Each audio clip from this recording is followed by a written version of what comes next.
We're going to discuss the marketing of online gambling, and online gambling is a form of e-commerce, and therefore, just going back to basics, when e-commerce came in about 10 years ago, it was expected that it would be a globalized form of commerce, that an operator who was selling online could sell to anywhere in the world, and that he would be able to reduce his prices because there would be less people in the supply chain. What's interesting is how things have turned out. Actually, we find that e-commerce is now much more selective about who is targeted. Customers are not necessarily welcome from anywhere due to the risk of fraud and other legal liabilities that certain countries bring. Not only that, whereas we expected disintermediation, i.e. a reduced number of people in the supply chain, what we're actually seeing today is an increasing number of links in the supply chain, because it's important to reach the customer, and that is often done through having resellers, affiliates, and we'll discuss these further. E-commerce was also expected to be more popular than traditional commerce because it could reduce the price of the goods or services to the end user through the use of automation, i.e. not having to have a lot of salaried workers doing a lot of manual tasks to move the goods and handle the orders. And this has proved to be true. Automation has reduced the overheads, and e-commerce and online gambling in particular benefit from reduced overheads. The interesting thing is that the major overhead for online gambling today is the marketing. Reaching the customers, filtering those customers, retaining those customers is the most expensive part of the business for many operators.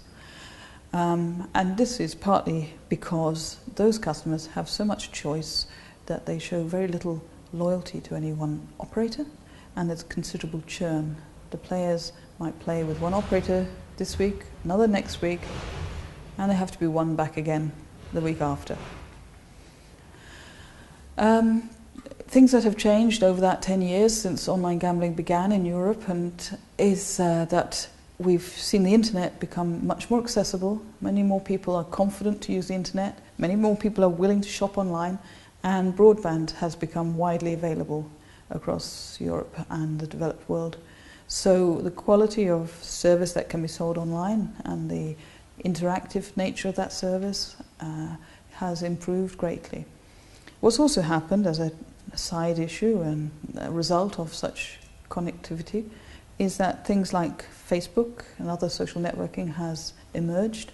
Now this offers a major marketing advantage to the operators, because if you can succeed in winning one customer and you can get him to recommend you to his social network, then you may bring in a whole number of his group, and the idea of online tribes is a very popular concept in marketing.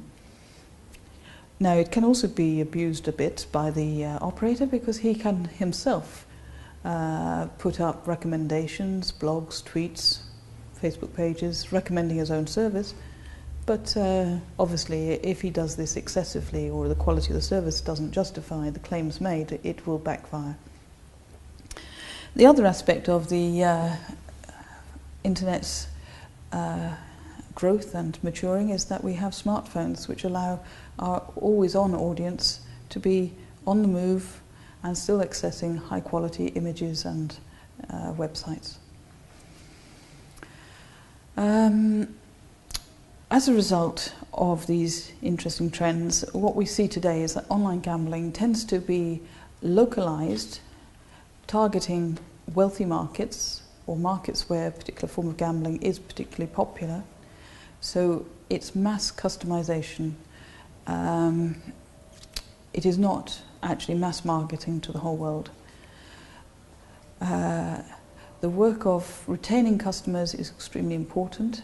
And so we do see that most online gambling operators appreciate the need of good customer care and good service.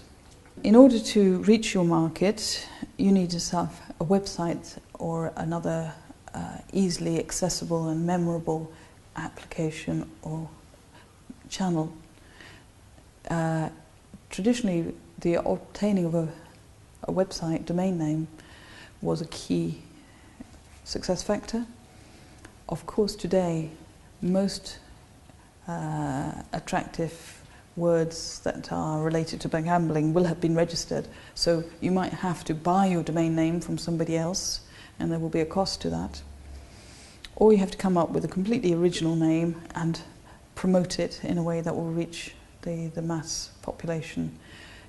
What we do see is that the brand may still be built through offline marketing methods such as newspaper ads, TV ads, poster ads, but the sales channel will be online. The traditional search engine optimization and pay-per-click type online advertising has largely given way to affiliate marketing, because this is much more successful in the modern, mature market.